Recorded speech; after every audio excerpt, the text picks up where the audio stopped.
क्यों हमको दबाया जाता है?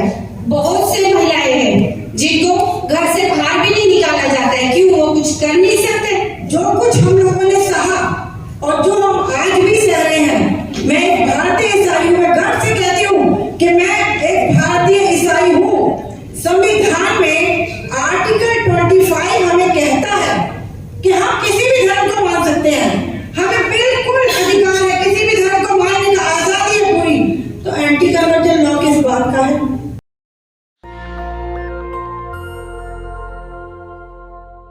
अवार्ड दीजिए कि आप यहाँ पे सुरक्षित हो। अवार्ड देना है तो सेकेंड अवार्ड उस वक्त दीजिए जब वो शादी करके दूसरे घर जाती है, तब उसको वो अवार्ड दो कि आप यहाँ पर भी सुरक्षित है।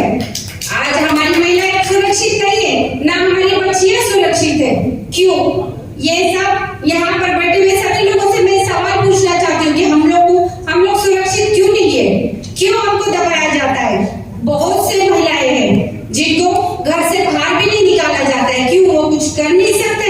नहीं, आज हमारी महिलाएं डॉक्टर है, इंजीनियर है, एडवोकेट है, यहाँ तक कि हमारी महिला आज राष्ट्रपति के पद पे तक हमारी महिला बैठी है। तो महिलाएं कहाँ नहीं है? फिर क्यों हमको दबाया जाता है?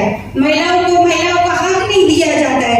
मैं आज ये राहुल जी से यही बात करना चाहती हूँ कि राहुल जी, आपने आज यहाँ पर 50% महिलाओं को बुलाया है। फिर जब यहाँ पर महिलाओं का प्रोग्राम चालू हो रहा था, फिर क्यों जेंट्स चले गए? मुझे ये बहुत बुरा लगा कि आधे जेंट्स चले गए, क्योंकि हम लोग ने आपको सुना ना, हम लोग ने सबको सुना ना, फिर हमको क्यों कौन सुनेगा? आप सभी को बुरा लगा है ना? हम लोग की वही बात चल रही थी कि जब हमारा वक्त आया तो सब आधे बाहर चले गए, क्योंकि हम आपकी बात किससे करें? हम किसको हाथ मांगे? आप तो बहुत सही है, लेकिन जो हो रहा है वो थोड़ा गलत हो रहा है, इसलिए मैंने आज ये आवाज उठाई। और मैं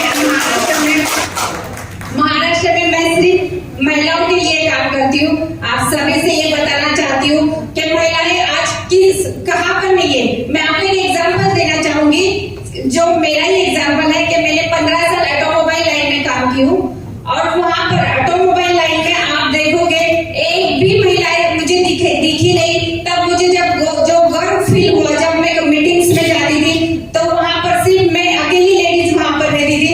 तो मैं अपने महिलाओं को यही संदेश देना चाहती हूँ कि आप कहाँ पर काम नहीं कर सकते, आप हर जगह काम कर सकती हो। तो आप आगे बढ़ो, ना कि घर में दब कर बैठो। जो भी आपको टैलेंट है, आप में जो भी टैलेंट है, आप वो बाहर लाकर आप काम कर सकती हो। और मैं सभी महाराष्ट्र की सभी महिलाओं को ये आश्वासन देती हूँ कि अगर आपको किधर भी कोई भी तकलीफ हो तो आप हसीना इनामदार को याद कर सकते हो। कि भ्रष्टाचार से सब बर्बाद है, भ्रष्टाचार से सब बर्बाद है। क्या देश अब भी आजाद है? आप लोग क्या सोचते हैं?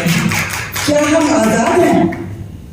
हम अब एक काले ब्रिटिशर से उनके शिकंजे में इस कदर कस गए हैं कि हमें निकलना मुश्किल हो रहा है। पर फिर भी क्या हम हिम्मत हारेंगे? नहीं। मैं ये सोचती हूँ कि आज जिस तरीके से गुजरे 9 साल में जो कुछ हम लोगों ने सहा और जो हम आज भी सह रहे हैं, मैं एक भारतीय ईसाई हूँ। मैं गर्व से कहती हूँ कि मैं एक भारतीय ईसाई हूँ। धर्म परिवर्तन का जो आरोप हम पर लगाया गया है, यदि हिंदुस्तान में देखा जाए तो ऑलमोस्ट 80% क्रिश्चियन स्कूल हैं, जिसमें 95% हिंदू, मुस्लिम, सिख, ईसाइयों के बच्चे पढ़ते हैं। 5% of ईसाइयों के बच्चे पढ़ते हैं। बड़ा अफसोस हो रहा है मुझे इस लांछन को सुनते हुए कि काश हम धर्म परिवर्तन करते तो पूरा भारत ईसाई होता, पूरा भारत ईसाई होता। और आज ऐसे लोगों को ये लोग धर्म परिवर्तन के नाम से नवाज रहे हैं।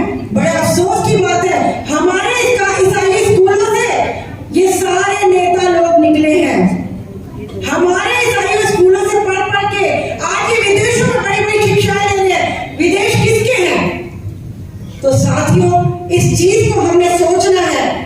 समानता का अधिकार तो इन्हें पता नहीं है। एक सवाल मेरे दिल में हमेशा कहता है, मैं अपने आप से सवाल करती हूँ कि ये कहते हैं एंटी कन्वर्जन लॉ। संविधान में आर्टिकल 25 हमें कहता है कि हम किसी भी धर्म को मान सकते हैं, हमें बिल्कुल अधिकार है, किसी भी धर्म को मानने का आजादी है पूरी। तो एंटी कन्वर्जन लॉ किस बात का है? दूसरी बात, ये कहते हैं कि हम धर्म परिवर्तन करते हैं, तो इस्कॉन टेम्पल वाले क्या धर्म परिवर्तन नहीं कर रहे? इस्कॉन टेम्पल में हजारों की संख्या में बाहर की महिलाएं पुरुष आते हैं, क्या वो धर्म परिवर्तन नहीं है? आज ये लोग कहते हैं गाय को सम्मान देते हैं, हम गाय को, नारी का बहुत सम्मान करते हैं। बिल्कुल लेटेस्ट में बात कह रही हूँ, यदि ये नारी का सम्मान कहते हैं तो हमारी प्रेसिडेंट मिसेस द्रौपदी मुर्मू को पार्लियामेंट का उद्घाटन करने के लिए क्यों नहीं बुलाया गया? मैं अफसोस की बात है, क्योंकि इनके अंदर जातिवाद भरा हुआ है, इनके अंदर ऊंच और नीचता की बातें भरी हुई है। इसलिए हमारी उस बहन को मैं कंडेम करती हूँ इस बात को कि उन्हें क्यों नहीं बुलाया गया, जबकि ये अधिकार सिर्फ उनका था। मैं आती हूँ बिल्किस बानो, आसिफा जिस बच्ची के साथ रेप हुआ था, बिल्किस बानो आज इनकी जबानें नहीं खुल रही। क्यों नहीं खुल रही? क्योंकि नारी का सम्मान कहते तो हैं, पर कहीं भी नारी का सम्मान नहीं है। किसी भी तरीके से आप देखें तो हर जगह नारी को अपमानित किया जा रहा है और गिराया जा रहा है। अगली बात पर मैं आती हूँ कि अभी हमारी बहनें, जो रेसलर बहनें साक्षी मलिक बैठी हैं, आप सबको पता है, यदि ये नारी का सम्मान करते तो उनकी दुविधा को सुनते। आप ये देखिए किस तरीके का मौसम है, और ऐसी चीजों में भी, ऐसे माहौल में भी वो बहनें वहां बैठी है, पर कोई उनकी सुनवाई करने वाला नहीं है। नेशनल दस्तक की आपसे गुजारिश है कि अगर इसको बचाना चाहते हैं तो नेशनल दस्तक को सब्सक्राइब करने के लिए रेड कलर के सब्सक्राइब बटन को दबाएं, फिर बेल आइकन की घंटी दबाएं। नेशनल दस्तक को बचाने के लिए बहुत जरूरी है कि हर खबर को शेयर करें, लाइक करें, कमेंट जरूर करें।